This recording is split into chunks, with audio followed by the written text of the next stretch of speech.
What's up, YouTube? It's your boy Angry Jackalope Rubrics. So yes, I'm finally doing the reviews of the books. I have some notes here and some other stuff that I wanted to talk about. So first and foremost, there will be just kind of a broad overview. I'll just get it out of the way super quick. The books are amazing. I love them very much. I think they are just fucking outstanding. The way that it's written is just really good, and I can't help but geek out over it. As a writer, when I look at other people's stuff, it just inspires me. The one thing I do want to say about the books so far, the thing that is really the big takeaway that I have is, one, the sense of realism, two, the actual character development, and three, the environment that the characters find themselves in. The political intrigue, the divisions, the racism, all things that just ring true of humanity.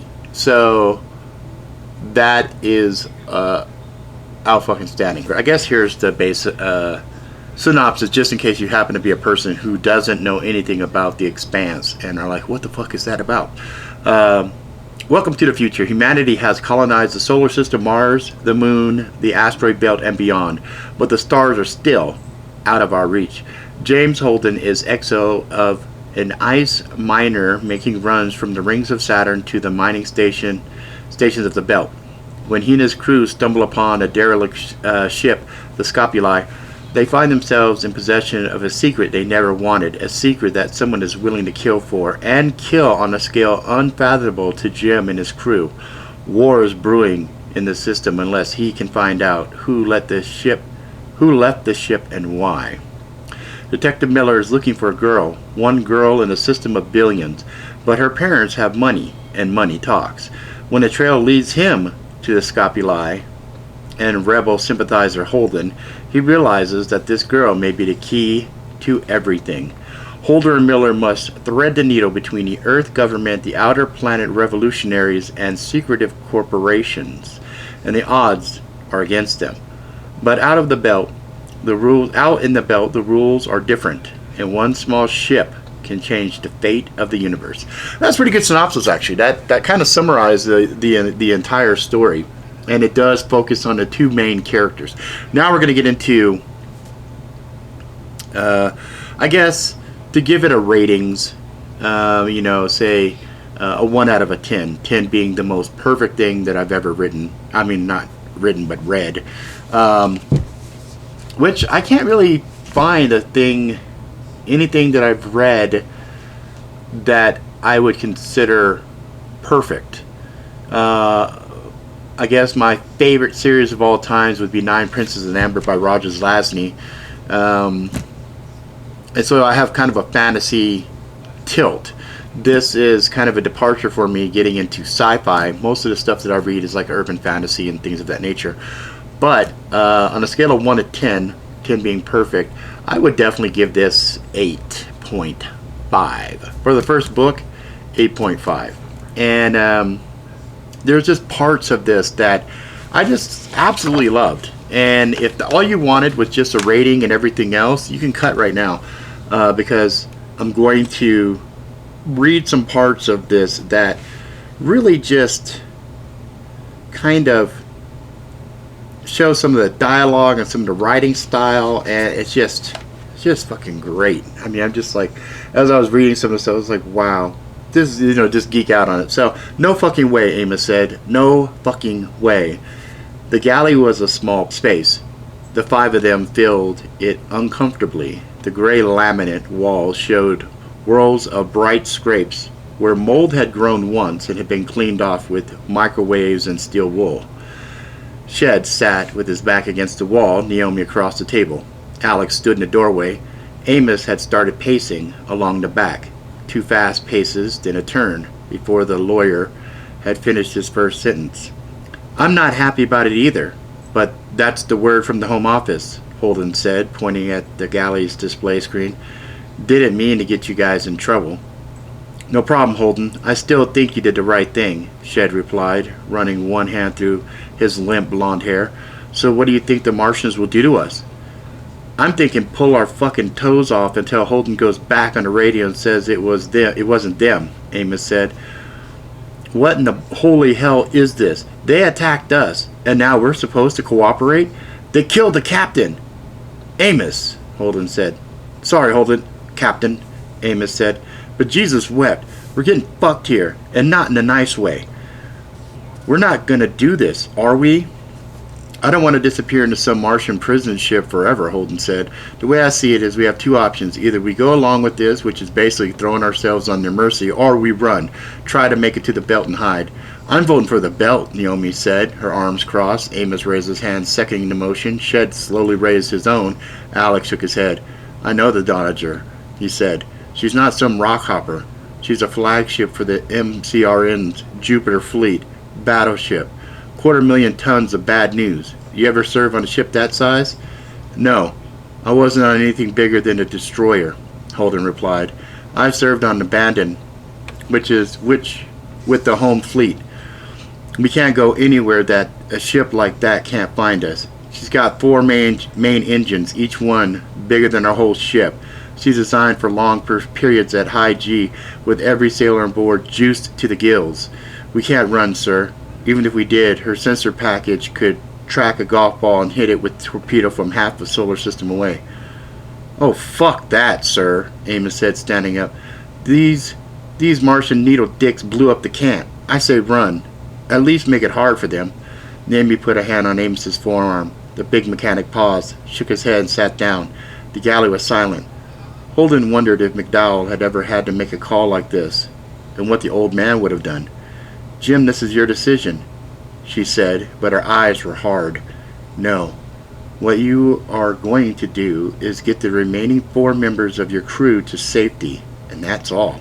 Holden nodded, tapped his finger against his lips. P&K doesn't have her back on this one.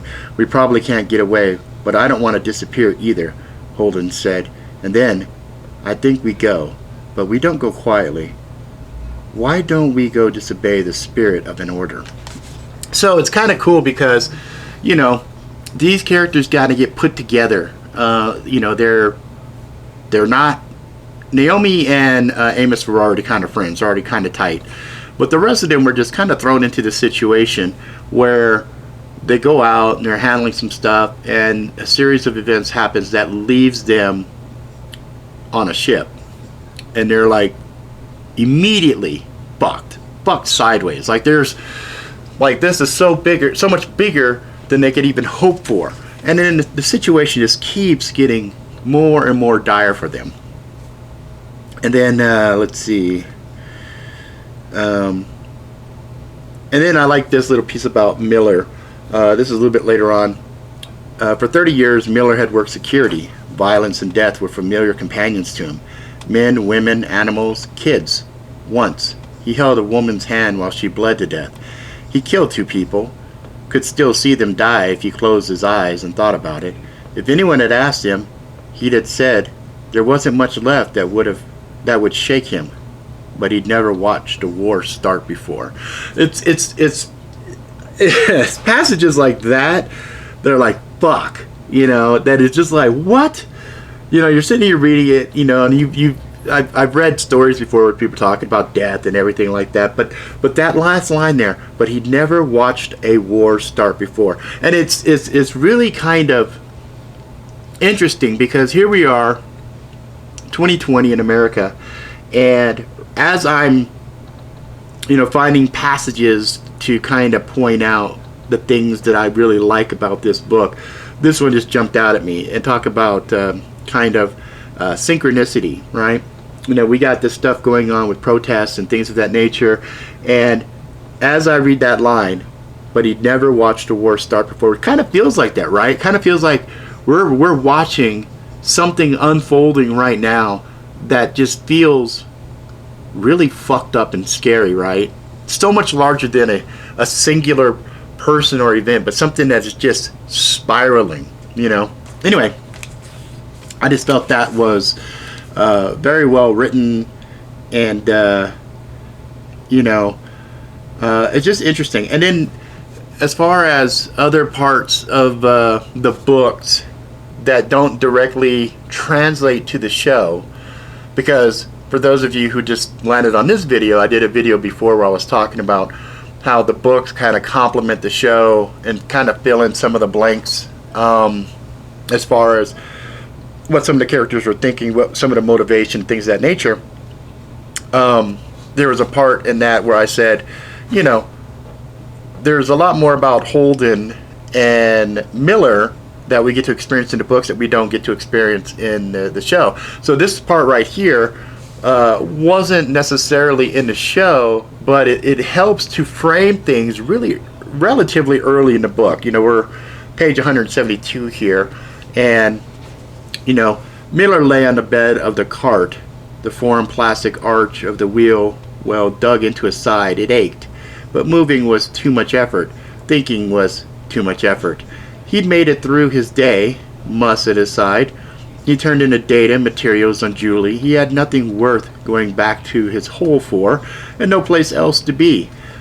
The light shifted into and out of his field of view. He wondered if that's what it was like to look at the stars.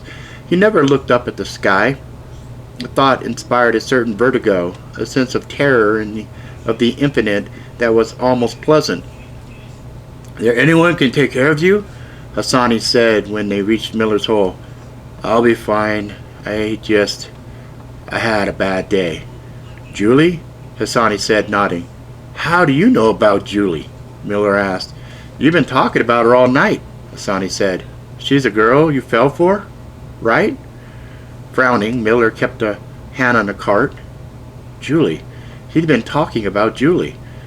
That was what this was about. Not his job, not his reputation.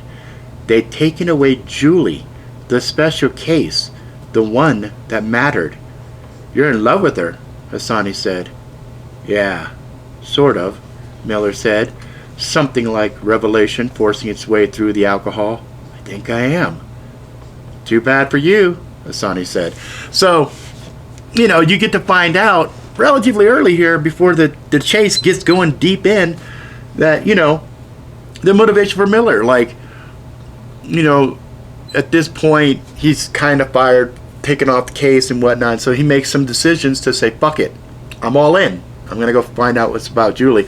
But he kind of has this revelation in his own mind. And it's kind of crazy because it's a form of obsession. And, you know, like they say, love, when you say somebody like Bell madly in love with somebody, you know, love is a form of madness. And so you could look at this character and say, dude, this guy was fucking nuts to risk everything, to take every last thing that he had squirreled away and worked for, to go chase after this girl who would know nothing about him, but he knew like a lot about her. You know what I mean? And I don't know. It's kind of crazy because you know, before he continues on his journey, this is another one that just shows the pacing and shows just how quickly, and this is where the sense of realism, I think, comes in, because even with the stuff like the pandemic and whatnot that we saw a lot of things unfold rather quickly, faster than many of us ever thought we'd see things happen. But this passage right here, I thought, was just so well written, right? The woman shifted her gaze to Miller. She nodded once. "Thank you." He nodded back. "Just doing my job." She went through the door. 2 hours later, Miller finished the last of the paperwork and sent Dodd off to the cells. 3.5 hours later, the first of his docking log requests came in. 5 hours later, the government of Ceres collapsed.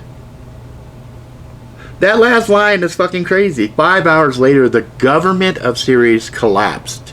You know, that was one of the things that I really, really dug about this book, how they show just how fragile certain levels of controls were inside of a system. And it's very realistic. It's very realistic. Really good stuff. Let's see, what else here? So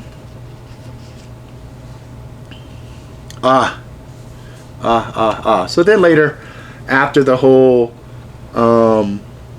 Eros escape thing where Miller and Holden are irradiated and just barely make it off the ship. They kind of had bonded on that whole Eros encounter stuff, and if you watch the TV series, it's pretty close to what kind of transpires in the book, but there are some additional parts here that I don't recall being in the TV series, and if it was, just remind me, but I don't remember that. But there's a part here where it says, "You good with that?"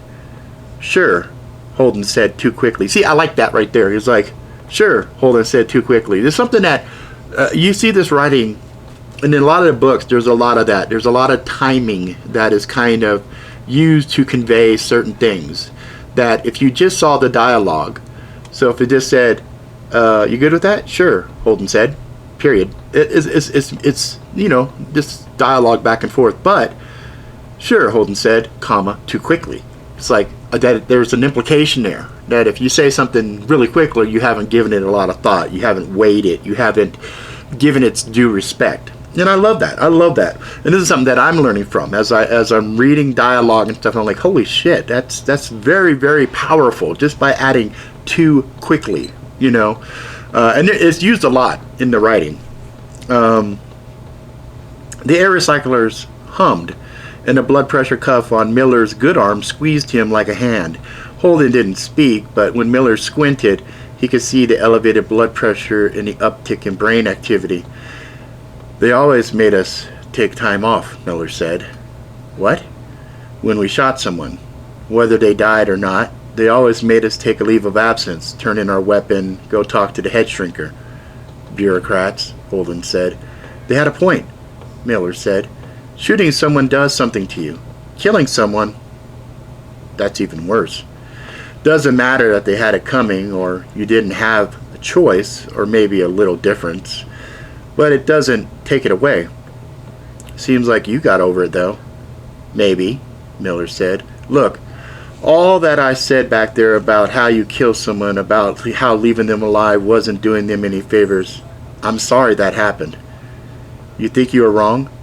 "I wasn't, but I'm still sorry it happened." "Okay. Jesus, look, I'm saying it's good that it bothers you. It's good that you can't stop seeing it or hearing it. That part where it haunts you some, that's the way it's supposed to be." Holden was quiet for a moment. When he spoke again, his voice was gray as stone. "I've killed people before, but they were blips in a radar track. It's not the same, is it?" Miller said. "No, it isn't," Holden replied. "Does this go away?" "Sometimes," Miller thought. "No," he said. "Not if you still got a soul." "Okay, thanks. One other thing. Yeah, I know it's none of my business, but I really wouldn't let her put you off. So you don't understand sex and love and women. Just means you were born with a cock. And this girl, Naomi, she seems like she's worth putting a little effort into, "Yeah," Holden said. Then, "Can we never talk about that again?" "Sure." So it's kind of funny. They had this really pronounced kind of like father-son moment where, Miller's telling him, it's good that you're fucked up about killing and this, that, and everything else. It just means you have a soul. It means you feel bad about it, And then he really pushes his luck and starts talking about the relationship dynamics between Holden and Holden and Naomi. And he's like, "Yeah, okay, cool. Can we not talk about that ever again?" It's just fucking hilarious, Some of the dialogue is really, really good, And then again later on, there's a part that's kind of mirrored from, bless you, kitty, mirrored from the TV series and the book, where there's kind of an uncomfortable thing, and Miller comes into the kitchen area and they're all eating, and he's trying to reconcile with Amos. So the part where, Amos had killed Miller's friend, doesn't happen in the book. So it's not that. But they do have this exchange that should be very familiar to folks who watch the show. What's up, kitty? Okay. Says, as he ate, Holden felt a slow release of tension in the room. Amos belched loudly, then reacted to the chorus of protest by doing it again even more loudly. You gotta fucking love Amos. Alex retold a joke that had made Naomi laugh. Even Miller got into the mood and told a long and increasingly improbable story about hunting down a black market cheese operation that ended in gunfight with 9 naked Australians in an illegal brothel. By the finish of the story, Naomi was laughing so hard she drooled on her shirt, and Amos kept repeating, "No fucking way," like a mantra.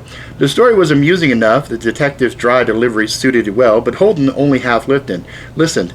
He watched his crew, saw the tension falling from their face and shoulders. He and Amos were both from Earth, though if he had to guess, he'd say Amos had forgotten about his home world the first time he'd shipped out. Alex was from Mars and clearly still loved it. One bad mistake on either side, both planets might be radioactive rubble by the end of dinner. But right now, they were just friends having a meal together. It was right. It was what Holden had kept fighting for. I actually remember that cheese shortage, Naomi said once Miller had stopped talking. Belt wide. That was your fault? Yeah, well, if they'd only been sneaking cheese past the government auditors, we wouldn't have this problem, Miller said, but they had this habit of shooting the other cheese smugglers, making the cops notice. Bad business. Over fucking cheese? Amos said, tossing his fork onto his plate with a clang. Are you serious? I mean, drugs or gambling or something, but cheese? Gambling's legal most places, Miller said, and a chemistry class dropout can cook up just about any drug like you like in his bathroom. No way to control supply. Real cheese comes from Earth or Mars, Naomi added, and after they tack on shipping costs and the coalition's 50% of taxes, it costs more than fuel pellets. We wound up with 130 kilos of Vermont cheddar in the evidence lockup, Miller said. Street value that would have probably bought someone their own ship. It had disappeared by the end of the day. We wrote it up as loss of spoilage. No one said a word, as long as everyone went home with a brick. Detective leaned back in his chair with a distant look on his face. My God, that was good cheese, he said with a smile. Yeah, well, this fake stuff does taste like shit, Amos said, and added in a hurry, no offense, boss, you did a real good job of whipping it up, but that's still weird to me, fighting over cheese. So, you know, it just was on and on and on.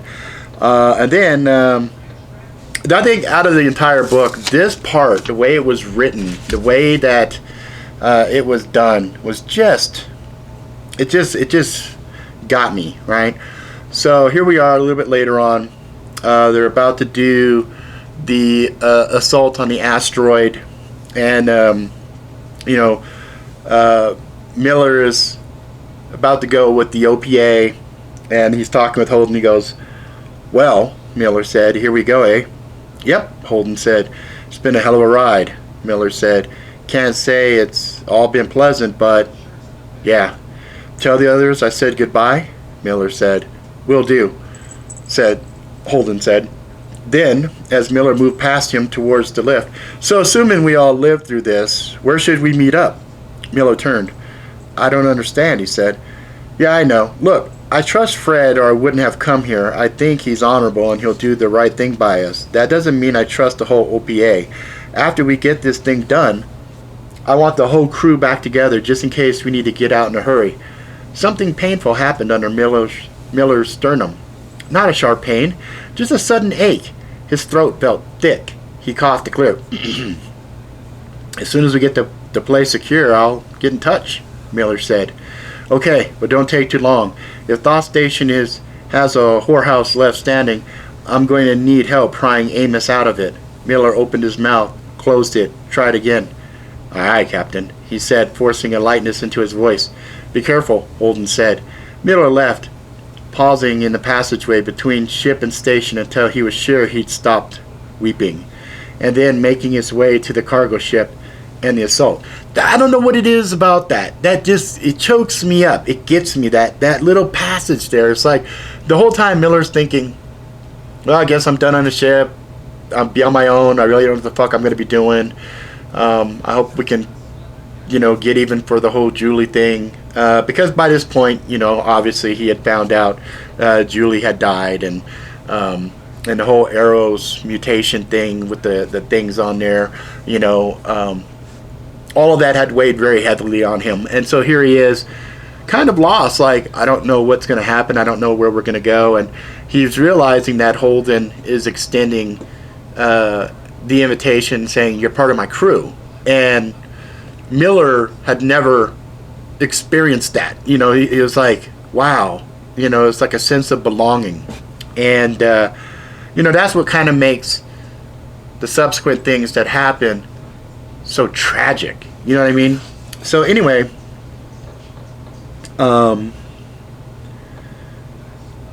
let's see.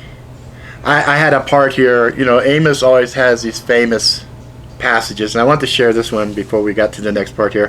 How's the leg, Cap? Amos asked as they walked along the station corridor. Holden realized he'd forgotten about the limp his gunshot to the calf had left him. Doesn't hurt, but the muscle doesn't flex as much, he replied. Yours? Amos grinned and glanced down at the leg that still limped from the fracture he'd suffered at Untitled months earlier. No biggie, he said. The ones that don't kill you don't count. Damn! Gold. The ones that don't kill you don't count. That's fucking awesome. Anyway, continuing on here. Alright. Let's see. So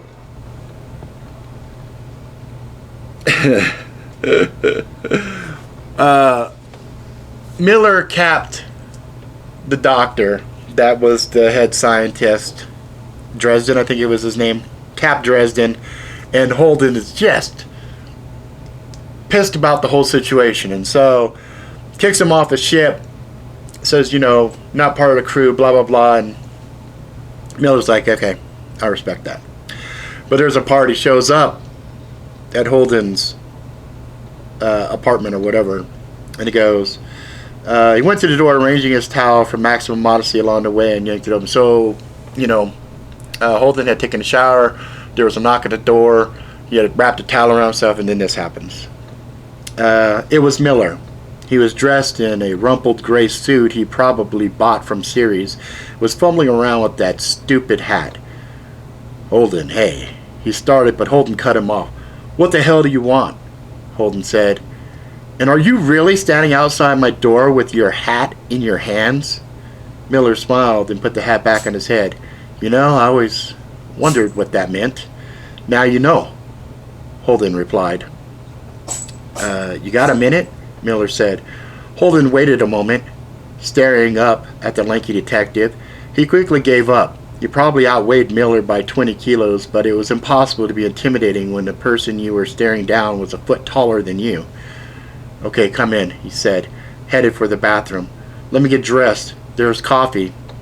Holden didn't wait for a reply. He just closed the bathroom door and sat on the bed. He and Miller hadn't exchanged more than a dozen words since returning to Tycho. He knew they couldn't leave it at that. As much as he might like to, he owed Miller at least a conversation when he told him to get lost. He put on a pair of warm cotton pants and pullover, ran one hand through his damp hair and went back out to the living room. Miller was sitting on his couch holding a steaming mug. Good coffee, the detective said. So let's hear it, Holden replied, sitting in a chair across from him. Miller took a sip of his coffee and said, well, I mean, this is a conversation where you tell me how you are right to shoot an unarmed man in the face and how I'm just too naive to see it, right?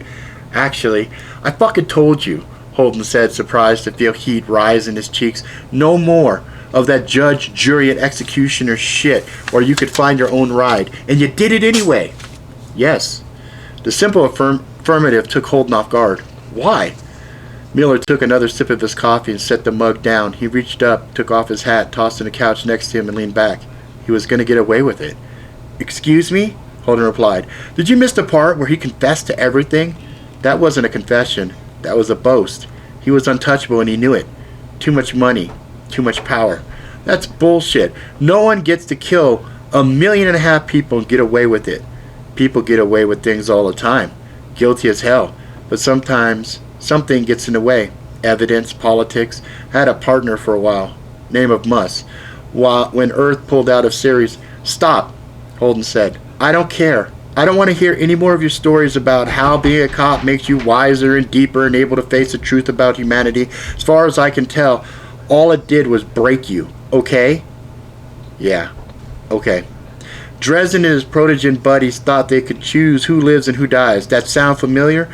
And don't tell me it's different this time, because everyone says that. Every time. And it's not. Wasn't revenge, Miller said, a little too hotly. Oh, really? Then this wasn't about the girl in the hotel, Julie Mao? Catching him was. Killing him? Miller sighed and nodded to himself, then got up and opened the door. He stopped in the doorway and turned around, real pain on his face. He was talking us into it, Miller said. All about getting the stars, protecting ourselves from whatever shot that thing at Earth. I was starting to think maybe he should get away with it. Maybe things were just too big for right and wrong. I'm not saying he convinced me, but he made me think maybe, you know? Just maybe. And for that, you shot him? I did. Holden sighed, then leaned against the wall, next to the open door, his arms crossed. Amos calls you righteous, Miller said. You know that? Amos thinks he's a bad guy because he's done some things he's ashamed of, Holden said. He doesn't always trust himself, but the fact that he cares tells me he isn't a bad guy. Yeah, Miller started, but Holden cut him off. He looks at his soul, sees the stains, and wants to be clean, he said. But you just shrug. Dresden was... This isn't about Dresden, it's about you, Holden said. I can't trust you around the people I care about. Holden stared at Miller, waiting for him to reply, but the cop just nodded sadly, put on his hat, walked away down the gentle curving corridor. He didn't turn around. You know, it's just tragic because, you know, Miller full well knew what he was going to lose, the value of what it was that he had, that when he blew Dresden's ass away, he knew, I'm gonna lose this new family that I got here, and that sucks. But he did it. That was a level of his conviction of, you know, gotta do this. I gotta do this. You know, I gotta do this. Let's see here. And so there comes a point later when it gets near the end here. Miller's kind of marooned on the asteroid on Eros as it's kind of flinging around and doing stuff. And Miller finds out, Holden finds out that Miller's there. If I got that backwards, just flip those around. Sometimes I flip the names, but Miller's on the asteroid. And so when Holden finds out, he's like, okay, hold on, we're coming to get you. Holden, Miller said, just stop it, all right? The silence didn't last for more than a dozen seconds, but it carried a wealth of meaning. It's not safe to bring the Rocinante to Eros, and I came here to die. Don't make this harder than it is. It's like, wow, man. It's like, just, you know, because you know it when you see that scene when they're talking and stuff. It's kind of like, you know, it wasn't really in the TV show like that Miller had made his mind up, fucking I'm gonna die, you know. It was the whole trigger thing wasn't gonna work and blah blah blah, you know. That wasn't how it played out in the book. In the book, he's kind of like, yeah, I'm not going back, you know. And then the last part that I thought that I wanted to share with you guys. He's sitting there, he finds Julie. And in a lot of ways, I think this is kind of it's a double love story, right? So you've got Holden and Naomi, and then you got Miller and Julie. Okay? And so he gets down with Julie, the one where, you know, she's the proto-molecule has controlled her, and she's actually flying the asteroid Eros. And it says, the firefly swirled around them, the blue light pulsing slightly, bright and dim, bright and dim. Miller saw it in her face when she made the decision. All around them, the lights were bright. The grotto flooded in soft blue and then dimmed back to where they had been before. Miller felt something catch in the back of his neck, like the first warning of a sore throat. He wondered if he'd have time to deactivate the bomb. Then he looked at Juliet Andromeda Mao, OPA pilot, heir to the fortune to Mao Kwiatkowski Corporation throne, the seed crystal of the future beyond anything he'd ever dreamed. He'd have plenty of time.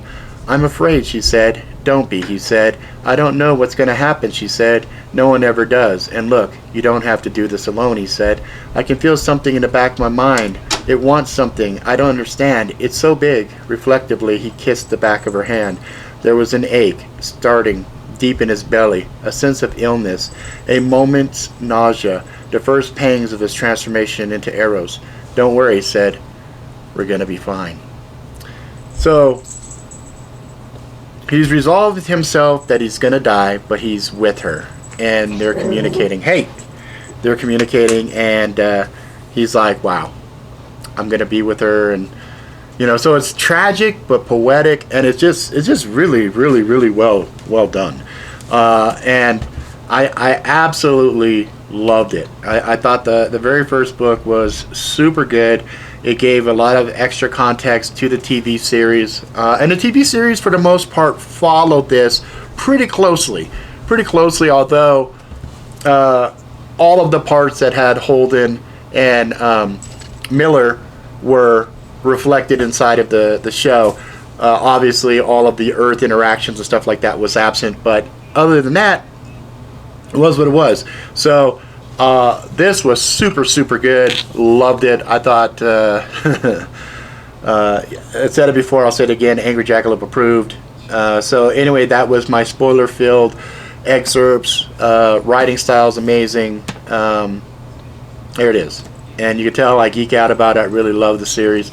I'm super excited. I read the first book. I read the second book. Finished it last night. Decided, fuck it, I'm going to do these reviews on these as I finish each book. And go from there. Alright guys, that's it for now. If you like it, please subscribe. Tell your friends for a while. Until next time, motherfuckers, please be good to yourself, good to each other. Go out, live life to the fullest. Ride the bus to the wheels fall off. Have some adventures, get some scars, find some love and all that jazz. And I'll see you motherfuckers next time.